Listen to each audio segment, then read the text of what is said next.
เบิงนักเรียนปกสชั้นต้นหุ้นที่5ระบบก่อสร้างวิชาเฉพาะป้องกันความสงบทั่วไปศูนย์ต้อนรับและฝึกอบรมวิชาเฉพาะห้องการกรมใหญ่การเมืองกระทรวงป้องกันความสงบได้สอบเสียงยิงลูกปืนแท้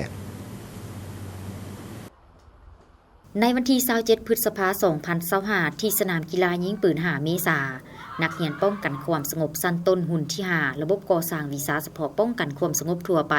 ของศูนย์ต้อนรับและฝึกอบรมวิชาเฉพาะห้องการกรมใหญ่การเมืองป้องกันความสงบได้สอบเสียงยิงปืน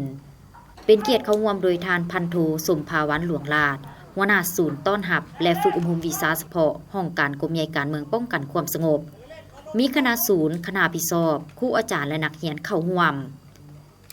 ท่านพันโทสมภาวันหลวงลาดได้กล่าวว่าโดยปฏิบัติตามโครงการหลักสูตรก่อสร้างวิชาเฉพาะป้องกันความสงบก็คือผลสำเร็จการเรียนการสอนภาควิชาศิลปยุทธยุทธวิธีสูง6โดยได้เรียนผ่านภาคทฤษฎี2วันและจะตั้งปฏิบัติตัวจริง15วันจากนั้นศูนย์ต้อนรับและฝึกอบรมวิชาเฉพาะจึงได้จัดตั้งสอบเสียงยิงปืนสั้นปืนยาวอยู่สนามกีฬายิงปืน5เมษายนกระทรวงป้องกันความสงบมีจำนวนนักเรียนเข้าร่วมทั้งหมด299สหายยิง126สหายทางนี้ก็เพื่อเป็นการเฮ็ดให้นักเรียนมีความรู้ความสามารถและมีความสำนิสำนาญในการนำใช้อาวุธประจำตัวรับประกันการปฏิบัติหน้าที่เวียกงานวิชาเฉพาะก็คือการรับประกันด้านเวียกงานป้องกันความสงบในการปฏิบัติหน้าที่เมื่อสำเร็จการศึกษาออกไปประจำอยู่แต่ละกรมกองผ่านการจะตั้งปฏิบัตินักเรียนระบบก่อสร้างวิชาเฉพาะป้องกันความสงบหุ่นที่5ได้มีความเอาใจใส่และรับฟังคำแนะนำของครูฝึกสามารถยิงปืนได้คะแนนดีตามคาดหมายข้าพเจ้าพันโทสมภวันหลวงลาดหัวหน้าศูนย์รับต้อนและฝึกอบรมวิชาเฉพาะ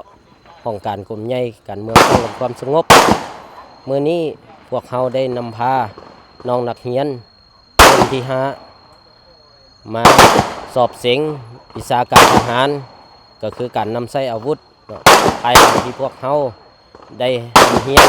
ทางภาคทฤษฎีและภาคปฏิบัติตัวจริงจึงทราบว่ามื้อนี้เราได้มาทดสอบเพื่อประเมินผลของการทำเรียนว่านักเรียนสิรับรู้และเข้าใจบทเรียนได้หลายหน่อยส่ำใดและเพื่อนำไปใช้ใน